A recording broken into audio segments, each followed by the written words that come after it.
কিন্তু এই সময়েও দাঁড়িয়েও কিছু মানুষ মনে করে ডাব ভাসালে নাকি পুত্র সন্তান মা হওয়া যায় না। ভাই, ডাব ভাসালে যদি বাচ্চা হতো, কত হিজড়িরা তারা মা হয়ে ঘুরতো, হতো না? হতো কি? হতো। আগে বোঝা লাগবে নিয়ম আর গড় নিয়ম, সংস্কার, সংস্করণ আর কুসংস্কার, এগুলো আগে বোঝা লাগবে। একটা বর্তমানে লেবুর দাম কত? 5 টাকা 6 টাকা। একটা লেবুর দাম 5 টাকা 6 টাকা, কিন্তু কিছু দোকানদার দেখবেন সকালবেলা উঠে 3টে লঙ্কা 3টে লেবু ছেঁদা করে ঝুলিয়ে রেখেছে। কেন রে ভাই? নজর লাগবে। আচ্ছা, লেবু লঙ্কা ঝুলিয়ে রাখলে নজর লাগবে না? বলে ভালো খদ্দের আসে। শোন ভাই, সৎ হও, মালের দাম ঠিক নাও আর ব্যবহার ঠিক রাখো, তোমার লেবু লঙ্কা ঝোলানো লাগবে না, তোমার দোকানে খরিদ্দার তুমি নিয়ে পারবে না।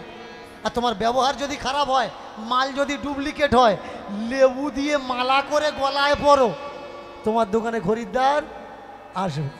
অনেক মেয়েরা আবার কি করে, মন দিয়ে শুনবেন, কিছু কিছু মেয়েরা আছে দেখতে খুব সুন্দর, দেখতে ফর্সা টুকটুকে, খুব সুন্দর দেখতে, অথচ কালে দেখলাম পায়ে কালো সুতো পরে ঘুরছে। আরে কি হয়েছে রে? না, নজর লাগবে না তাই পড়ছি, যাতে আমার কেউ নজর না দেয়। আপনাদের এদিকে আছে কি না জানি না, অন্য অন্য সাইডে আছে কালো সুতো পরে ঘুরছে। বলি শোনো, যার নজর খারাপ সে যদি 80 বছরের দিদিমা দেখে, তার মন ঠিক থাকবে না। আর যার নজর ভালো, তার সামনে যদি অপ্সরাও এসে দাঁড়ায়, সে কারোর দিকে তাকাবে। আগে বুঝতে হবে এগুলো অসংস্কার, কুসংস্কার। শিক্ষায় সুসংস্কারে শিক্ষিত হও, এগিয়ে চলো, মানব ধর্ম পালন করো।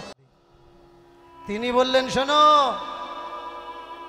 এই জাত পাতের পিছনে লাথি মারো। আমরা একটাই জাত, আমরা মানুষ, মানুষ জাত। এই মানুষের ভিতরে দুটো সমুদায়, একটা নারী আর একটা পুরুষ, এছাড়া আর কিচ্ছু নেই। আমাকে অনেকে জিজ্ঞাসা করে, বাবা এখন তো আমরা বুঝি, আগে হলে হয়তো বুঝতাম না, কিন্তু এখন বুঝি, কারণ প্রত্যেকের হাতে মোবাইল আছে, এখান থেকে সেখানে, সেখান থেকে এখানে আমরা বুঝি। আপনি একটু বলবেন ধর্ম কাকে বলে? যে ধর্মের জন্যে কাটাকাটি সেটা কি ধর্ম? যে ধর্মের জন্যে হানাহানি খুনোখুনি সেটা কি ধর্ম? যে ধর্মের জন্যে মারপিট সেটা কি ধর্ম? যে ধর্মের জন্যে গালাগালি সেটা কি ধর্ম? না, ধর্ম মানে বড় কিছু নয়, ধর্ম মানে ছোট্ট একটা সংজ্ঞা, এক কথায় বলে বোঝানো যায়। সেটা কেমন? মেনে চলুন, আপনি এখান থেকে সাইকেল বা বাইকে বা যে কোনো গাড়িতে করে মথুরাপুর যাচ্ছেন, তাহলে যখন আপনি গাড়িতে বসছেন, গাড়ির চালক ড্রাইভারে, তখন আপনার নাম কি? আপনার নাম ড্রাইভার। একটা ড্রাইভারের কর্তব্য কি? একটা ড্রাইভারের ধর্ম কি? কাউকে যাতে সে ধাক্কা না মারে, কেউ যেন তাকে ধাক্কা না মারে, তার গাড়িকে তার বাঁচাতে হবে। সেখানে যেখানে সে যাচ্ছে গাড়িটা ভালো জায়গায় পার্কিং করতে হবে, তাকে যাতে কেউ গালাগালি না করে, আবার সুষ্ঠুভাবে গাড়িটা বাঁচিয়ে তাকে আবার বাড়িতে ফিরে আনা লাগবে। এটা কি? এটা ড্রাইভারের একটা কর্তব্য। আর কর্তব্যের আর এক নামই হলো ধর্ম। তাহলে আমরা কারা? আমরা মানুষ। এবারে আমাদের কর্তব্য কি? মানবতা। আমাদের ধর্ম কি? মনুষ্যত্ব। সেখান থেকে এখানে এই বডি স্বরূপ গাড়ি নিয়ে আমরা এসেছি। আর এই গাড়ির ড্রাইভার কারা? আমি আমার গাড়ির ড্রাইভার। আমার খেয়াল রাখতে হবে এই গাড়িটা যেন কারোর সঙ্গে ধাক্কা না লাগে, এই গাড়িতে কেউ যেন ধাক্কা না লাগায়, আমার যেন ক্ষতি না হয়, আমি যেন কারোর ক্ষতি না করি। সুষ্ঠুভাবে এসেছি, সুষ্ঠুভাবে ফিরে যাব, এটাই তো ধর্ম। সেই ধর্মকে জানার জন্যে এত আজগুবি আজগুবি গল্প লেখা হলো, যার নাম পুরাণ। কারোর কান থেকে বাচ্চা হচ্ছে, কারোর নাই থেকে বাচ্চা হচ্ছে, কারোর মুখ থেকে বাচ্চা, কারোর মাঝখান থেকে চালা করে দিচ্ছে, আবার জুড়ে যাচ্ছে। কোনো গল্পের ভিতরে বাস্তবতা নেই। কেন? ছোট্ট বাচ্চা দুই প্রকার হয়, একটা হচ্ছে বাস্তবিক আর একটা হচ্ছে আজগুবি।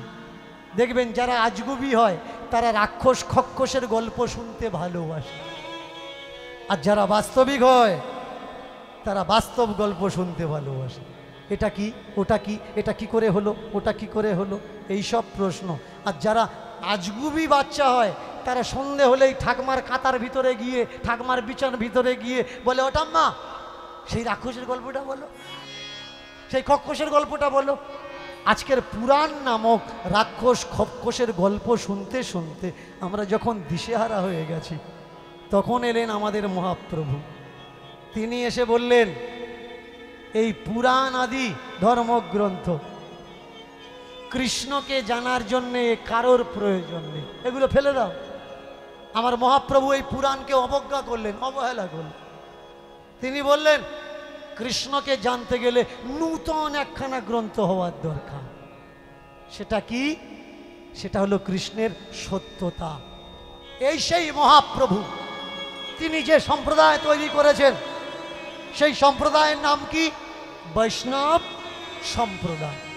তার ইচ্ছা ছিল এরা সবাইকে কোল দেবে, সবাইয়ের পাশে দাঁড়াবে, সবাইয়ের কাছে, আস্তে আস্তে আস্তে সবাইয়ের কাছে যাবে, সবাইকে গিয়ে স্বাগত করবে, পথভ্রষ্ট মতিভ্রষ্ট মানুষদের পথ দেখাবে। কিন্তু তা না করে সেই বৈষ্ণব ধর্ম চলতে চলতে বর্তমান একবিংশতি শতাব্দীতে এসে দাঁড়িয়েছে। আর এই একবিংশতি শতাব্দী 2023 সালে দাঁড়িয়ে কিছু চিটিংবাজ তারা বৈষ্ণব হয়েছে। ভালো করে খেয়াল করুন। হ্যাঁ, আমি কোনো বৈষ্ণবের নিন্দা করছি না। কিছু জোচ্চোর বৈষ্ণব সেজে ঘুরে বেড়াচ্ছে, গলায় শুধু মালা নিয়েছে মানে কি, কারোর কারোর দেখলে মনে হবে ও মালা দোকানদার। মুখ দেখা যাচ্ছে না, গাবা গাবা মালা। অনেকে আমায় বলে, বাবা বেশি মালা নিলে ক্ষতি হবে না লাভ হবে? আমি তাদের বলি, যখন বেশি মালা নিচ্ছ অতিরিক্ত মালা নাও, নিলে একটা লাভ হবে। লাভ কি? যখন সুনামি আসবে, ও তো শুকনো কাঠ, তুমি সাঁতার জানো বা না জানো, তুমি ডুববে না। মালা ভাসবে, মালার সঙ্গে সঙ্গে তোমার মুন্ডুও ভেসে থাকবে। তবে হ্যাঁ, মানুষ হতে গেলে কি এই মালার দরকার? না ভাই, একজন ভালো মানুষ হতে গেলে মালার কোনো দরকার হয় না। বলুন তো, ক্ষুদিরামের গলায় কিসের মালা ছিল? সে তুলসীর মালা নেয়নি, তাহলে কি সে নরকে গেছে? নেতাজি সুভাষের গলায় কিসের মালা ছিল? সে তুলসীর মালা পরেনি, তাহলে তুলসীর মালা পরেনি মানে সে কি নরকে গেছে? এখন তো ফেসবুক, হোয়াটসঅ্যাপে, ইউটিউবে আমি দেখছি, তুলসীর মালা পরো, 5টা কাজ তোমাকে দিয়ে সাবধান করাবে, তো 5টা নিয়ম, তোমাকে কেউ ক্ষতি করতে পারবে না।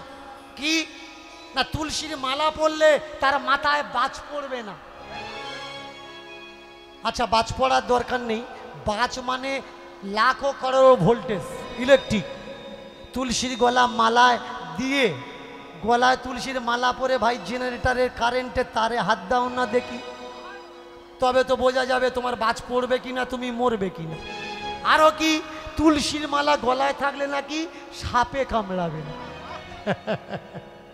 তুলসীর মালা গলায় নিলে ছেলেরা পরীক্ষায় ফেল করবেন। দেখেছেন মালা পরানোর ক্যাপাসিটিটা কি? এটা হচ্ছে একটা মালা পরানোর ক্যাপাসিটি। ভালো মানুষ হতে গেলে মনুষ্যত্বের দরকার হয় ভাই, মালার দরকার হয় না। আজকের বলুন তো, যিনি আমার নিমাই, যিনি আমার গোরা, যিনি আমার শচী সুত, তিনি আজকের আমাদের কাছে পূজ্যমান কেন? কারণ এই কারণে তিনি আমাদের কাছে পূজ্য, সেই নিমাই তিনি যে সমাজ তৈরি করলেন, সেই সমাজ আর বর্তমান যে বৈষ্ণব সমাজ, সত্যি কি সেই সমাজটা এই সমাজ? তাহলে আজকের এরা বলছে দীক্ষা নাও, দীক্ষা না নিলে উদ্ধার হবে না। তার পরক্ষণে আবার এরা বলছে দীক্ষা না নিলে তোমার হাতের জল, দীক্ষা না নিলে তোমার হাতে আমার গোবিন্দ খাবে না, দীক্ষা না নিলে তুমি কোনো মঠ মন্দিরে যেতে পারবে না। এগুলো কি সত্যি? না। তুমি দীক্ষা নাওনি, তুমি ভগবান পাবে না। আর এমন এমন লোক কথা শোনানো হয়, সেই লোক কথার মাধ্যমে মনে করে মানুষ দীক্ষা না নিলে তবেই আমি উদ্ধার হব, না নিলে উদ্ধার হব কি করে? এর জন্যে দীক্ষা নেওয়ার দরকার। আমি বলছি ভালো মানুষ হন, দীক্ষা নেওয়ার কোনো দরকার নেই। আপনি দীক্ষা নিয়েছেন আর ছোট ছোট ভাইদের জায়গা জমিগুলো ধান্দাবাজি করে আপনার নামে দলিল করেছেন, আপনি যাবেন স্বর্গে নাকি নরকে যাবেন? আপনি দীক্ষা নিয়েছেন, মিষ্টির দোকানে বসে 10 দিনের বাসি মিষ্টি বিক্রি হয়নি টাটকা বলে বিক্রি করছেন, হবে? আপনি দীক্ষা নিয়েছেন, গলায় মালা নিয়েছেন, অথচ এখনো গালাগালি আপনার মুখ থেকে যায়নি, আপনি যাবেন স্বর্গে? না ভাই, এর জন্যে ভালো মানুষ হওয়ার দরকার। আজকের এই হরিবাসরে একটা লীলার মাধ্যমে আমরা আগে বাড়ব, আর সেই লীলা যে আমরা আস্বাদন করব, সেই লীলার নাম কি?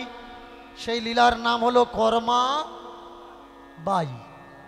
ভালো করে খেয়াল করবেন, লীলার নাম কি? লীলার নাম হলো কর্মা বাই। বাড়ি কোথায়? বাড়ি হলো রাজস্থান, নগর জেলা, কলवा গ্রাম। রাজস্থান নাগর জেলা কলवा গ্রাম। এই কলवा গ্রামে 2 স্বামী স্ত্রী বিয়ে হয়েছে। এবারে বলুন মায়েরা, ঠাকুর খায়? বলবেন, জোরে বলবেন, ঠাকুর খায়? খায়। অনেকে আবার বলে খাওয়াতে জানলে খায়। এরম ঠাকুর পৃথিবীতে আছে যে তুমি খাওয়াবে আর সে খাবে? যে ঠাকুর খায় না তার পোঁদে গুঁজে দিচ্ছে ছানার সন্দেশ, নারকেল নাড়ু, খাও খাও। কিন্তু জ্যান্ত ঠাকুর যে খায়, সে বলছে বাবা একটু রসগোল্লা আনিস না, ডাক্তার বলেছে সুগার, খাওয়া যাবে না। এত বছর ধরে ঠাকুরের রসগোল্লা খাচ্ছি, ঠাকুরের সুগার হয় না? আগে বোঝা লাগবে ভাই, কে খায় আর কে খায় না। মানুষ মতিভ্রমে তীর্থে যায়, মন দিয়ে শোনো, বেড়াতে যাবে কিন্তু তীর্থে যেও না। বেড়াতে যেতে বাধা নেই, বেড়াতে যাও, ঘুরতে যাও, তীর্থে যেও না। তীর্থে যেতে মানা করছে কে? আমি মানা করছি? আমি নয়, আমার মহাপ্রভু মানা করেছে। মনের ভুলে কদাচ তীর্থে না যাইবে, গিরি গোবর্ধনে উঠে গোপাল না দর্শিবে। মনের ভুল করে তুমি যেন তীর্থে কোনোদিন যেও না। কেন? তীর্থে ধান্দাবাজি ছাড়া আর কিচ্ছু। অনেকের বুকে হয়তো আঘাত লাগতে পারে আমার কথাটা শুনে, যে তীর্থে ধান্দাবাজি হয়। হ্যাঁ ভাই হয়। দেখবেন গঙ্গাসাগরের মেলা, অনেকে চলে যায়, যে ব্রাহ্মণ সে ব্রাহ্মণ সেজে চলে যাচ্ছে, ব্রাহ্মণ নয়, গিয়ে হোক নম সং নম করতেই আছে। তীর্থ কি? তীর্থ মানে লুটপাটের একটা সেন্টার। আপনি একটা ঘর ভাড়া করতে যাবেন, ছোট্ট একটা ঘর, একজন শুতে পারবে, তার ভাড়া 1000 টাকা। পাখাটা চলছে, রোদ্দুর দিনের বেলা বুঝতে পারবেন ঘরের গরমটা কীরকম, কিন্তু আপনি মনে করবেন আমি কি এখানে সংসার করব নাকি, আমি এখানে থাকতে এসছি নাকি, এক দুদিন থাকবো, যা হয় হোক থাকি। কিন্তু সত্যি কি ওইটুকু ঘরের অত মূল্য হওয়া উচিত? তাই নয়। এ তো গেল বাহারি লুটপাট। দুপা হেঁটে যাবেন, আপনার পয়সা লাগবে না। গাড়িওয়ালাগুলো ছকে আছে, 2 কিলোমিটার রাস্তা 1000 টাকা ভাড়া, কন্ট্রাক্ট করবে আপনার সঙ্গে, এই এরিয়ায় এতগুলো তীর্থ আছে, ঘুরিয়ে দেবো, 1200 টাকা দাও, 1500 টাকা দাও। আপনি যখন পাশের কোনো গাড়িকে ঠিক করবেন, আর একটা ড্রাইভার বলবে আপনাকে, ঠকে গেলেন তো, আবার হলে আমি আরও কম করিয়ে দিতাম। এ গেল বাহারি লুটপাট। মন্দিরের ভিতরের লুটপাটগুলো কি কবেগার নকুলদানা তার ঠিক নেই। 2টো নকুলদানা, 2টো বাতাসা, 3টে 4টে ফুল আর দুব্বো ঘাস, 51 টাকা। আপনি বলবেন এই কটা 51 টাকা? ও আপনার জ্ঞান দেবে। পূজার জিনিস, মোবাইল কার কাছে আছে সরাও। পূজার জিনিস, এই পূজার জিনিস নিয়ে দরদাম করতে নেই। দেখেছেন কেমন ব্রহ্মজ্ঞান? পূজার জিনিস নিয়ে দরদাম করতে নেই। এবার আপনি মনে করলেন বাতাসা নকুলদানা দেবো না, তীর্থে এসছি যখন একটা নারকল নিয়ে পূজা দিই, নারকল কিনে পূজা দেবে। আপনি জানেন ওই নারকলটা ওর জীবন চক্রের ভিতরে কবার গেছে আর বেরিয়েছে? আপনার জানা নেই। ওই নারকলটা ভগবানের কাছে যায় আর প্রার্থনা করে, হয় খা নয় ফেলে দে। নারকল মুক্তি পায় কখন? যদি ওর কলা বেরোয়, যদি ও পচে যায়, তবে নারকলের মুক্তি। না হলে নারকলের, আপনি নারকল কিনে ঠাকুরকে দেবেন, ওই পূজারি কন্টাক্ট আছে নারকেল দোকানের সঙ্গে, ওই নারকেল গুছিয়ে ও আবার সন্ধ্যের সময় বিক্রি করে দেবে। নারকেল গিয়ে ঠাকুরের কাছে কাঁদে, ঠাকুর হয় পচিয়ে দে, না কলা বের করে দে। শুধু দোকানে যাচ্ছি আর তোর পায়ে আসছি, দোকানে যাচ্ছি আর তোর পায়ে আসছি। এর জন্য মহাপ্রভু মানা করেছে, মনের ভুলে কদাচ, ওই মোবাইলটা ওখান থেকে সরিয়ে নিন মেশিনের উপর থেকে। মনের ভুলে কদাচ তীর্থে না যাইবে, গিরি গোবর্ধনে উঠে গোপাল না দর্শিবে। তীর্থে লুটপাট ছাড়া আর কিচ্ছু নেই। আপনার জোর করে টাকা কেড়ে নেবে, গিয়ে প্রণাম করবে, 51 টাকা দাও, এটা দেবী মা, ওটা দেবী মার ছেলে, ওটা দেবী মার নাতি, দাও ওখানে 11 টাকা দাও। আপনার যখন টাকা ফুরিয়ে যাবে আপনি তখন বুঝতে পারবেন তীর্থের মাহাত্ম্য কতটা। তীর্থে গিয়ে যে টাকার তবিলটা হারিয়েছে সে জানে তীর্থে ঠাকুর আছে কি তীর্থে ঠাকুর। তীর্থ থেকে ঠাকুর পালিয়েছে ওদের জ্বালায়। ঠাকুর জানে এরা যদি আমার খোঁজ পায় আমার বেঁচে খেয়ে নেবে, তীর্থে থাকা যাবে না। তীর্থ থেকে ওরা হাঁটা মেরেছে। পুরো তীর্থ করছে কে? কর্মাবাইয়ের বাবা। আর এদিকে কর্মাবাই খিচুড়ি প্রসাদ নিয়ে প্রথম দিন ঠাকুরকে ধরে দিয়েছে, ঠাকুর খাও। ঠাকুর কি খায়? ঠাকুর খায় না। ও ছোট্ট মানুষ, ও তো জানে না। ও বলছে, ও প্রদীপ জ্বালিয়ে দিইনি তাই খাচ্ছ না, ধুনো দিইনি তাই খাচ্ছ না, আরতি করিনি তাই খাচ্ছ না। অনেক কিছু করে দেখে নিয়েছে, কিন্তু তাতেও ঠাকুর খাচ্ছে না। সত্যি ঠাকুর খায় না? খায়। পৃথিবীতে এরকম কোনো মূর্তি নেই, মাটির মূর্তি, পাথরের মূর্তি, কাঠের মূর্তি, যেটা খায়। কোনো মূর্তি খায় না। তাহলে কিছু কিছু মানুষ গল্প বলে মূর্তি খায়। আমি যে কথাগুলো আপনাদের শোনাচ্ছি, কিছু নকল ভাঁজাল নোনা জল আর কিছু চেতনমূলক কথা। আমি অনুরোধ করব, যে কথার ভিতরে নোনা জল ঢুকেছে ওগুলো নেবেন না, ওগুলো এখানে পড়ে থাক। আর যে কথাগুলো চেতনমূলক কথা, সেই চেতনমূলক কথাগুলো গ্রহণ করবেন, যেটা আপনার জীবনে চেতনা আর চৈতন্য এনে দেবে। বাকিটা আর গ্রহণ করবেন না। সন্ধ্যার সময় একটা আওয়াজ হলো, এ কর্মা, তুই কি খাবি না?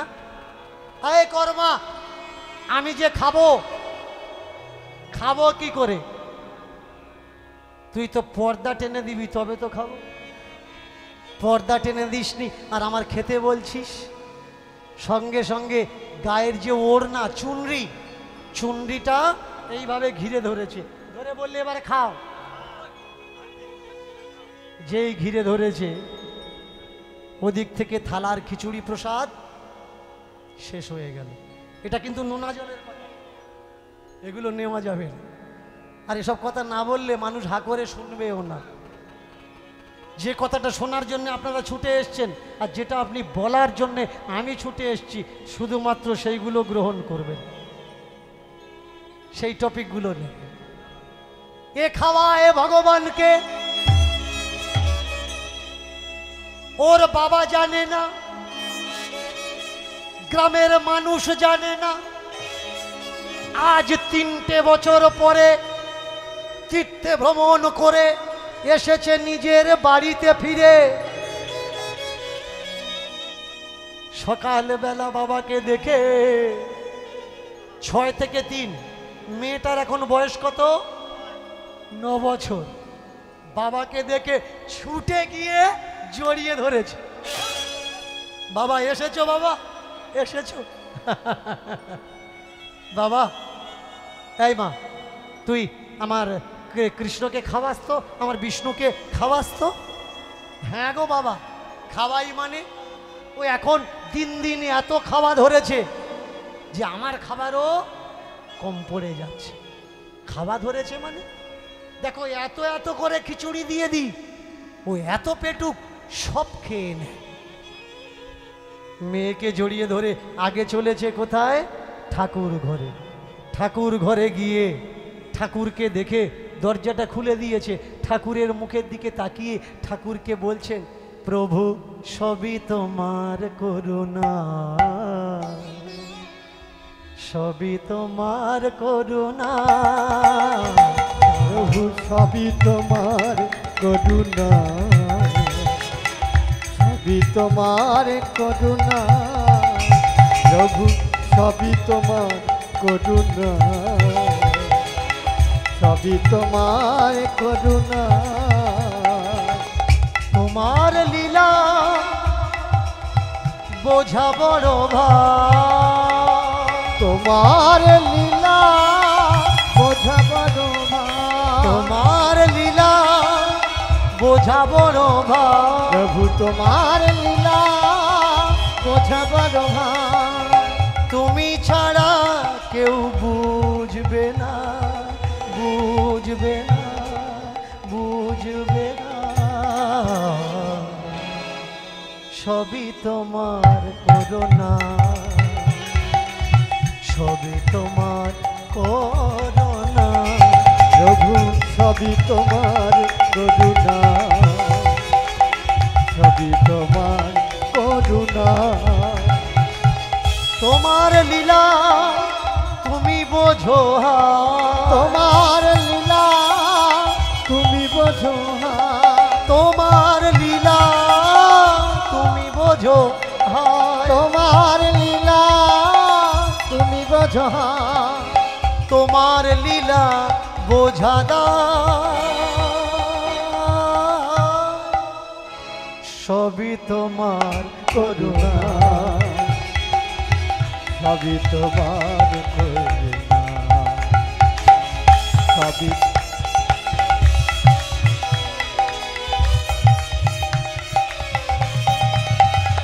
জয় হো।